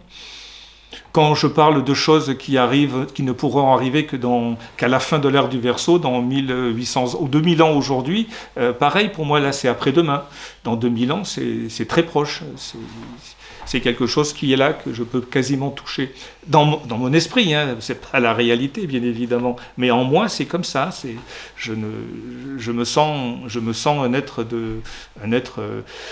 quand je dis je suis français, ça veut rien dire. Même je suis terrien, ça veut pas dire grand-chose. Je me sens un être du cosmos, même si je suis sur Terre et que j'en bougerai pas. Même peut-être pendant plusieurs incarnations. J'ai aucune envie d'être astronaute. Voilà, c'est un état d'être, un état d'esprit que l'on intègre quand on est dans cette dimension de l'existence.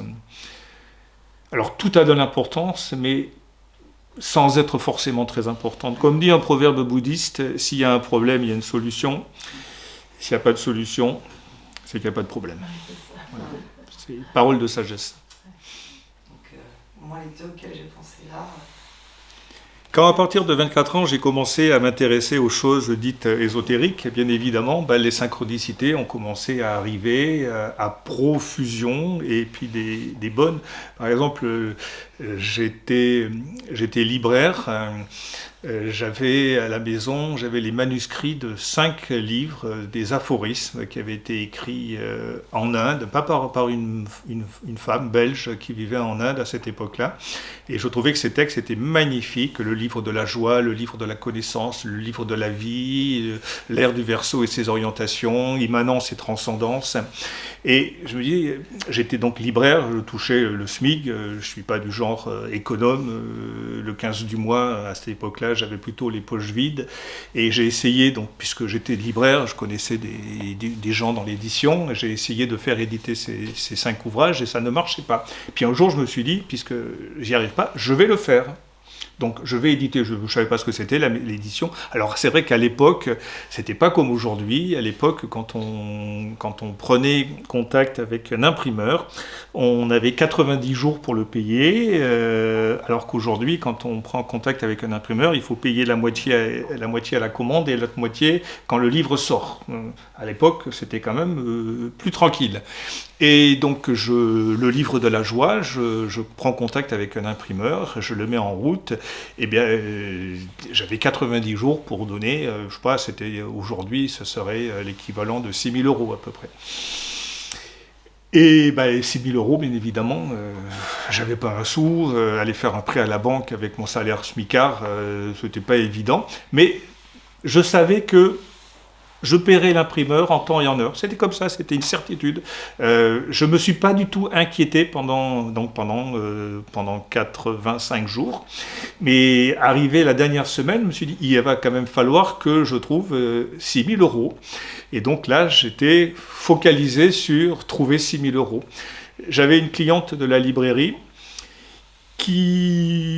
avec elle on avait sympathisé. Je lui avais parlé de mon projet d'éditer ces manuscrits. Elle trouvait ça vachement bien. Je lui avais fait lire comme ça 2-3 pages, mais c'est tout. Et elle vient me voir, elle me dit, écoute Alain, je pars dans ma famille en Suisse pendant 3 mois en vacances. J'ai loué mon appartement.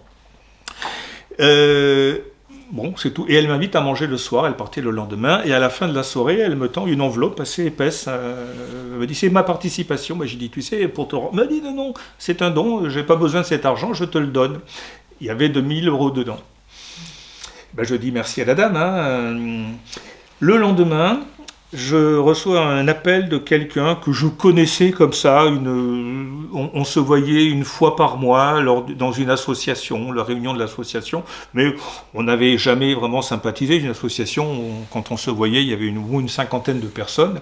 Et elle me dit, voilà, je pars en retraite, là, on quitte Paris, ça fait des années qu'on se connaît, on ne s'est jamais vraiment rencontrés, viens manger à la maison avant qu'on parte. Donc je vais manger à la maison le lendemain, je lui parle de mon projet, il me dit, mais je connais les manuscrits, je les ai là. Il me donne 1 500 €, il me les donne. Et donc il me restait 3 500 €, 2 500 € il me restait à payer. Et la veille, je reçois un courrier avec un chèque de quelqu'un que je ne connaissais pas, et je reçois un chèque de 2 500 €. Alors, j'appelle le monsieur, j'ai dit, mais pourquoi ? Il me dit, j'ai entendu dire par des amis que vous alliez éditer le livre de la joie, j'ai ce manuscrit à la maison, j'adore ce livre, c'est ma participation. J'ai dit, oui, mais écoutez, je pourrais aller jouer cet argent au casino. Il me dit, mais non, j'ai confiance, il n'y a pas de problème. Et il me dit, mais c'est un don, c'est pas... Alors je pensais que le monsieur avait beaucoup d'argent, et je l'ai rencontré quelques années après, c'était un employé de bureau, il vivait chez ses parents, il m'avait envoyé toutes ses économies. Donc le livre a été payé en temps et en heure. J'en sors un deuxième, j'en sors un troisième, j'en sors un quatrième. Je sors les 5 de cette manière, là, comme ça. Pareil, pour les 2 derniers, c'est quelqu'un qui m'a donné l'argent. Mais tu te rappelles, c'était un couple avec lequel on avait sympathisé. Ils m'ont donné l'argent là pour 2 livres d'un coup. Donc là, on était à 12 000 € à peu près. Parce qu'il avait lu les 3 premiers, il les avait chez lui, ceux que j'avais édités. Il était tellement heureux d'avoir ces livres, il voulait qu'ils soient diffusés. Et je me dis, donc je deviens éditeur, je me prends au jeu, et je vais au-delà des 5 livres, et je commence à chercher des manuscrits. Et j'avais 2 livres à la maison qui étaient écrits en anglais, et que j'adorais. L'un s'appelait Shambhala, Oasis de lumière, et l'autre Rapport X7, Monde de lumière, un livre qui a été écrit qui avait été écrit à Findorn et édité par la communauté de Findorn. Et donc je cherche quelqu'un, et j'ai un ami qui se propose, bien évidemment, bénévolement, d'en traduire un, et puis je rencontre une autre personne que je ne connaissais pas, mais bénévolement, qui traduit le second, et puis des bonnes traductions. Et là, je me dis, je vais les éditer en même temps, tous les deux, mais j'avais toujours pareil, j'avais pas le moindre sou, et là, c'était 15 000 €. Et donc, j'avais 90 jours pour payer ces 15 000 €, et à la veille des 90 jours, j'appelle l'imprimeur pour lui dire, voilà, je suis embêté, est-ce que vous pouvez m'accorder un mois de délai ? Ils me disent, mais non, pourquoi ? Vous ne nous devez pas d'argent, on est à jour. Les livres venaient de sortir. Moi, je les avais reçus à la maison. J'en avais reçu un paquet à la maison, mais ils étaient stockés chez eux, les livres. Ils devaient en avoir au moins 4000 qui étaient stockés dans leur entrepôt. Ils n'ont jamais voulu que je les paye. Jamais. Ils me disaient, mais non, non, non. Alors, mon cousin, qui est expert comptable, m'a dit, bah, ils ont dû perdre ta facture, tout simplement. Ne cherche pas. Alors, je me suis dit, bah, à la fin de l'année, c'était au printemps, je me dis, à la fin de l'année, quand ils vont faire leur bilan, ils vont bien se rendre compte qu'il y a un trou de 15 000 euros. Eh bien, là, bah non. Ben non, ils m'ont jamais demandé l'argent, donc j'ai pu éditer ces 2 livres qui sont des livres intéressants. Et là, en plus de ça, je sors Shambhala, Oasis de lumière, et je vais à Lille, voir Pascal, qui habitait à Lille à l'époque, toujours le fameux Pascal, et je rentre dans la librairie ésotérique de Lille avec Pascal, et il y avait un monsieur assez âgé, un grand monsieur, un Américain, qui voit le livre Oasis de lumière qu'il venait de recevoir. Et il se présente, il parlait français. Il me dit, je lui dis, mais oui, je suis l'éditeur. Il me dit, je suis Andrew Thomas, je suis l'écrivain. Il savait pas, bien évidemment, parce que je savais pas, moi, j'avais l'ouvrage à la maison, et je savais pas à qui m'adresser, parce que l'éditeur anglais, il n'existait plus. Le monsieur était tout content que son livre sorte en français. J'ai dit, mais pour les droits d'auteur, il me dit, oh, les droits d'auteur, ben non, les droits d'auteur, vous les gardez pour vous. Donc voilà, ce genre de synchronicité, j'en ai eu comme ça des quantités. Beaucoup au départ. Aujourd'hui, ça n'existe plus, ça, pour nous. Hein. Mais alors, à cette époque-là, c'était à profusion, tout le temps. C'était pour que tu deviennes éditeur. Oui. Et que tu deviennes encore plus écrivain. Mais voilà, j'ai d'abord été libraire. Après j'ai eu une librairie. J'ai été aussi commercial chez un diffuseur, donc je proposais les livres aux libraires. J'ai été éditeur de livres, mais mon objectif premier, ma mission, c'était pas d'être libraire, c'était pas d'être éditeur, c'était pas d'être représentant dans le monde du livre, c'était d'être écrivain. Eh bien, j'ai mis quand même quelques années pour... alors, je gravitais à la périphérie.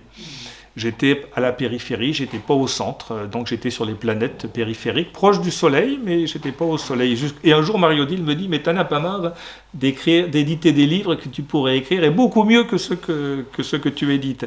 Et ça m'a fait un tel choc que j'ai arrêté d'être éditeur, je me suis mis à écrire. Je pense que c'est une résonance Une résonance, absolument. Parce que moi, j'ai toujours voulu être écrivain. Mon père était écrivain, j'ai toujours voulu être écrivain. Et l'écriture nous a vraiment réunis. C'est l'écriture qui nous a fait rencontrer aussi, qui nous a réunis. Elle venait d'écrire un roman, j'étais éditeur. Alors je n'éditais pas de roman, mais elle ne le savait pas. Mais j'étais éditeur. Ça nous a rapprochés.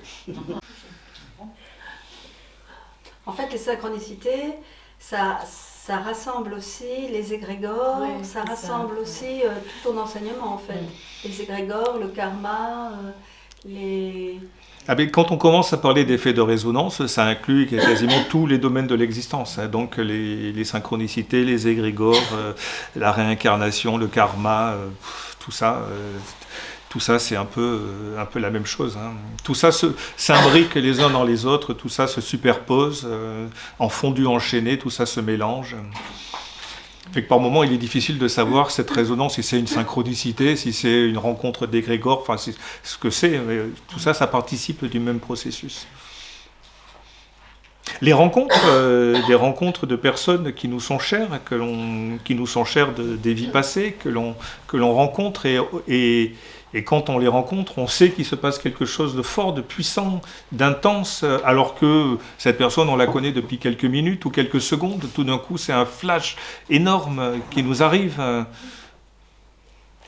J'ai eu je me souviens, j'étais disquaire à la FNAC, Et à l'époque, le samedi à la FNAC, à Paris, hein, la grande FNAC des Halles, à la FNAC à Paris, c'était démentiel. Hein, c'était comme ça dans les allées. Et j'étais au rayon classique, c'était un immense rayon. Et donc, il y avait au moins 150 personnes dans le rayon. On était, pour aller chercher un disque dans les rayons, on passait comme ça en disant pardon aux uns et aux autres. Et donc, j'étais au centre, à notre espace central.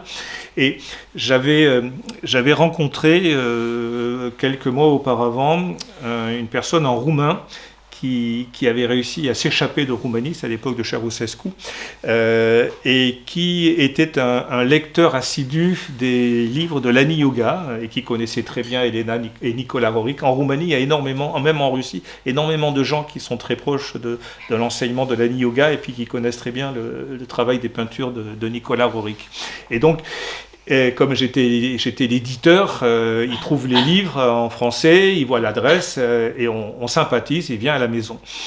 Et il me dit, j'ai un ami là qui vient de s'échapper, c'était complètement leurs histoires de s'échapper, c'était vraiment à chaque fois des trucs invraisemblables, des romans photos. Et je lui ai parlé de toi, il est très proche de Lani Yoga, il va venir te voir à la FNAC. Et donc je ne savais pas qui c'était, il ne m'avait pas montré de photos. Et donc je savais qu'il allait venir le samedi après-midi. Et donc dans ce rayon où on était comme ça, là, serrés les uns contre les autres. Et à un moment donné, je vois quelqu'un qui rentre dans le rayon, donc il y avait quelques marches à descendre. Et pour moi, j'ai eu un arrêt sur image. C'est comme si tout... Alors, rien ne s'est passé comme ça, mais c'était dans la vision que j'ai eue. C'est comme si tout le monde s'était arrêté, que un espace était créé entre lui et moi. On a couru l'un vers... On ne se connaissait pas, il n'avait pas vu de photos non plus. On a couru l'un vers l'autre, on s'est pris dans les bras, on est resté comme ça en se faisant un hug pendant un certain temps. Et quand on a desserré les bras, tout d'un coup, ça s'est remis à grouiller de tous les côtés. Alors bien évidemment, personne ne s'est arrêté pour nous permettre de nous congratuler dans nos retrouvailles. C'était un sentiment très fort de retrouvailles. Et on a eu ensemble des quantités de synchronicité qui arrivait simultanément, lui en Roumanie, moi ici, et après il m'a fait rencontrer toute leur équipe qui avait quitté, qui s'était échappée de Roumanie. Ils étaient très nombreux, ils étaient tous acteurs et tous, ils étaient tous dans le monde du cinéma. Et on a eu comme ça des quantités de synchronicité pendant très très longtemps. On s'adorait les uns les autres. Donc on se retrouvait tout simplement par Elena et Nicolas Roerich. J'en ai eu des quantités grâce à Elena et Nicolas Roerich, hein. Surtout quand j'étais libraire. Il faut dire que ce sont pour Mario Dill et moi, ce sont deux figures qui nous accompagnent. On fait partie de l'égrégore, quoi. Même si ils sont décédés avant que l'on naisse, mais on fait partie de l'égrégore, quoi. C'est pas parce qu'on fait partie du même égrégore qu'on s'incarne simultanément en même temps et au même endroit. Il faut bien se dispatcher dans le temps et dans le monde. Non, pas forcément. Dès lors que quand il y a répétition, un phénomène de synchronicité qui se répète, là il y a quelque chose d'important, il y a un message important que l'on s'envoie à soi-même. C'est pas la vie avec un grand V ou la providence divine qui nous l'envoie, c'est qu'on s'envoie un message très fort. Mais non, une synchronicité, ça peut être une fois, c'est tout. Et puis elle ne se reproduira plus jamais. Il y en a une que j'aime beaucoup, qui était arrivée à un de mes amis. Il était très proche d'un de ses amis d'enfance qui était parti aux États-Unis et il n'avait plus l'adresse. La dernière qu'il avait envoyée, c'était l'adresse qu'il avait, mais la lettre lui était revenue avec n'habite pas à l'adresse indiquée. Et donc un jour, il se dit, j'ai vraiment envie de le rencontrer de nouveau. Et il renvoie une lettre à la même adresse, 5 ans après, alors que c'était perdu d'avance. Et c'était à la gare Montparnasse, et il devait prendre le train, il était très pressé. Il poste la lettre dans une boîte à Montparnasse. Et il ne fait pas attention, la lettre tombe par terre. Et derrière arrive un monsieur bien intentionné, il voit ça, il se dit, tiens, il prend la lettre, il va la mettre dans la boîte. Mais avant de la mettre, il regarde l'adresse, la lettre lui était adressée. bien évidemment. Il avait quitté les États-Unis quelques jours auparavant. Il était revenu vivre en France avec l'intention de retrouver son ami d'enfance qu'il n'avait pas vu depuis 15 ans et dont il avait perdu, bien évidemment, l'adresse. Voilà des synchronicités. Ils étaient en résonance l'un et l'autre. Eh bien voilà. La rencontre s'est faite de manière surprenante. Oui. Oui, et là tu dis donc que c'est plutôt notre âme qui nous envoie un message, oui. Enfin, on s'envoie à nous-mêmes un message, et que c'est pas forcément nos guides ou la vie. Ou... Oui, c'est nous-mêmes, on met ça en place. Mais comme c'est inconscient, on va chercher des anges gardiens, des choses comme ça extérieures, anthropomorphiques, puisqu'on ne pense pas être capable de mettre ça en place nous-mêmes. Mais si on avait la perception, même quelques instants, de ce phénomène de résonance cosmique, on comprendrait tout de suite. Moi, j'ai eu comme ça 2 expériences où je me suis retrouvé dans l'univers. La deuxième fois, c'était en temps physique, ça a bien duré 2 heures. Alors dans l'univers, ça pouvait durer 1 seconde, une vie entière, plusieurs vies, il n'y a plus de temps. Et donc la première fois, je me sentais en lien avec le vivant, mais surtout avec l'humanité. C'était plutôt l'humanité. Je me sentais appartenir à l'humanité, être vraiment un fragment, comme si j'étais une cellule du corps humanité. Et la seconde fois, j'étais donc les 2 heures là, j'étais dans l'univers. Et dans cet univers, il n'y avait rien. Il n'y avait pas de planète, il n'y avait pas de système solaire, il n'y avait pas de galaxie, il n'y avait rien, mais c'était un rien qui était empli d'une... J'ai jamais senti quelque chose d'aussi plein que ce rien, et je me sentais connecté à tout le vivant, mais j'aurais été incapable de dire avec quoi, puisqu'il n'y avait pas d'humains, il n'y avait pas d'animaux, il n'y avait pas de planète, il n'y avait pas de système solaire, mais je me sentais une parcelle, une particule de cet univers à part entière. Donc, quand on a ce genre d'expérience, eh bien, on comprend ce type de processus, comment ça peut advenir. On comprend qu'il n'y a pas de magie, que c'est pas un cadeau du destin, que c'est pas on n'a pas été le doigt de Dieu, c'est mis tiens, je vais faire plaisir à Alain Brett aujourd'hui et je vais lui faire un cadeau. On perçoit que tout ça participe à un phénomène collectif dans lequel on est inclus nous-mêmes. Il y a pas mal de gens qui vivent ce genre d'expérience. Il y en a aussi beaucoup qui n'osent pas trop en parler, de peur de choquer leur environnement. Moi, quand j'ai commencé à parler de cette expérience, quand je l'ai vécue, à chaque fois, je rencontrais quelqu'un qui me disait « Ah, mais moi aussi, j'ai vécu quelque chose comme ça, mais j'ai jamais osé en parler. » Des quantités de gens vivent ce genre de choses. Alors, parfois, ça dure quelques secondes, mais que ce soit quelques secondes, 2 heures ou pendant une journée entière, ça change rien parce que de l'autre côté, quand on est comme ça en lien avec cet absolu, le temps n'existe plus. Alors, il n'y a ni temps ni espace, on est dans un non-temps, un non-espace, et c'est absolument extraordinaire. C'est extraordinaire, cet état de plénitude. Je vis régulièrement ça. Oui, ça m'est arrivé aussi en écoutant de la musique, à entendre ce que l'on appelle la musique des sphères, sauf qu'il n'y a pas une musique des sphères, il y a la musique que chacun va entendre. Et j'ai eu 2 amis qui ont entendu la musique des sphères, et à chaque fois on a raconté notre expérience musicale, et c'était pas du tout les mêmes musiques, mais c'était toujours des très très belles musiques, mais c'était pas les mêmes musiques, et c'était toujours pour les personnes des musiques référencées, mais à une dimension optimale, quoi. C'était quelque chose que l'on peut entendre, une musique qui a été créée donc par des musiciens, mais tellement dimensionnée que ça ne pouvait pas être écrit par des musiciens.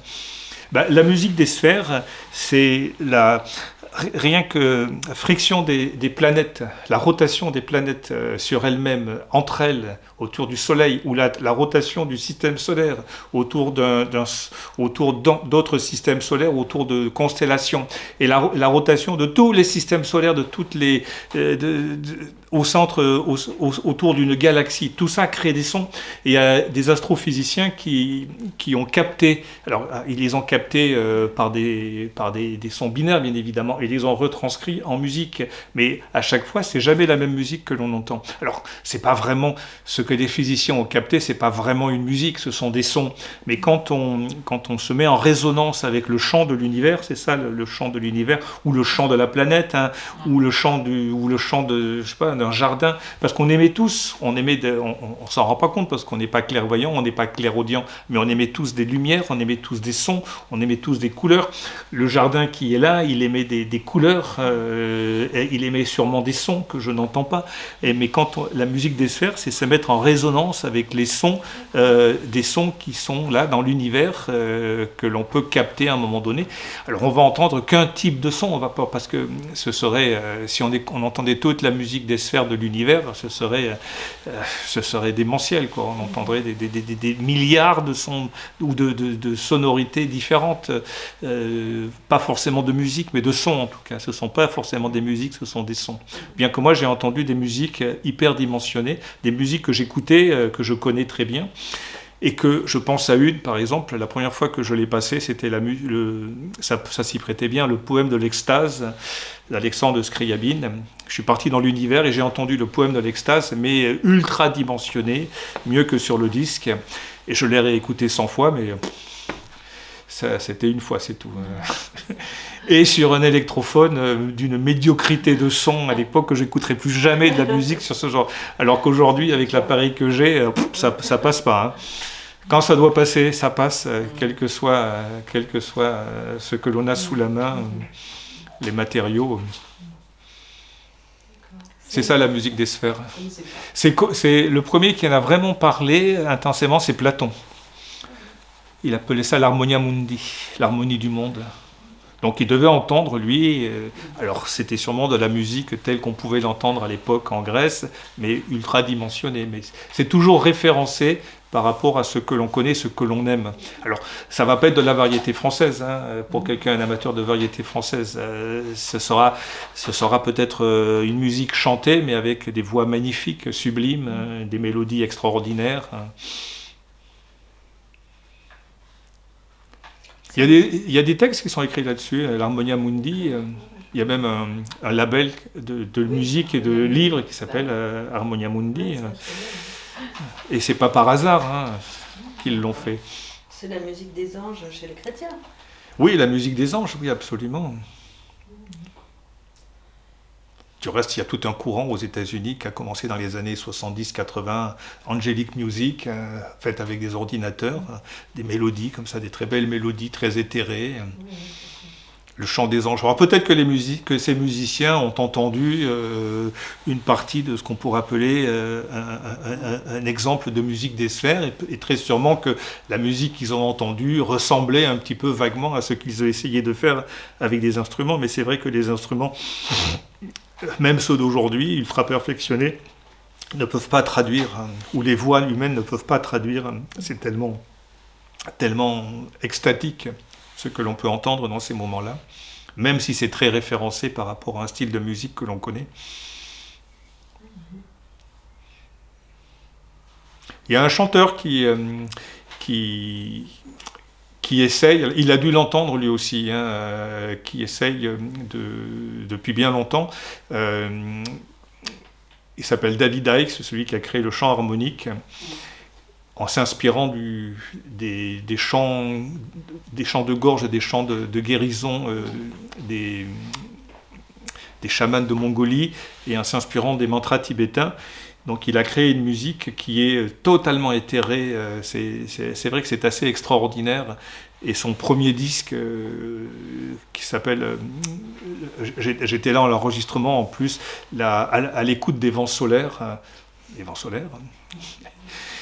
et ben c'était un moment absolument inoubliable. Moi, pendant 3 jours, j'ai pas dormi, j'ai pas mangé, j'étais à Avignon, j'étais sur un nuage, je marchais dans l'espace, j'avais la sensation d'être dans l'espace, de marcher comme ça au-dessus des immeubles, tellement j'étais porté, c'était absolument extraordinaire.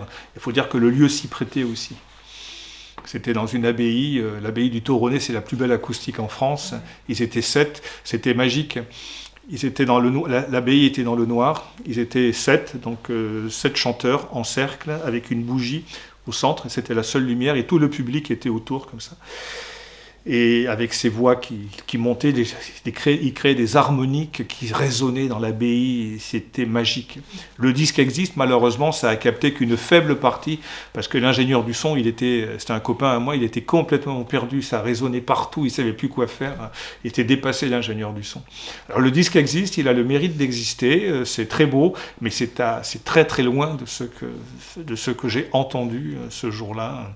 C'était un état de grâce total pour tout le monde, tout le public. Et là, quelque part, il s'est sûrement rapproché de quelque chose qu'il avait entendu. Et je l'ai entendu des quantités de fois, David Heiss, dans des lieux différents, et jamais, jamais il n'a retrouvé ce moment de grâce. Jamais. Mais je crois que le lieu aussi était pour quelque chose. Bon, ben, je crois qu'il est 9h15. Oui, c'est ça, 9h15. Comme il n'y a plus vraiment forcément de questions, peut-être qu'on pourrait en rester là, à moins que... Non ? Une dernière question ? Non ? Sur les synchronicités ? Bon, ben... Merci Alain. Bon, ben, nous sommes synchrones les uns les autres, là, donc nous arrêtons tous en même temps. Ben, merci.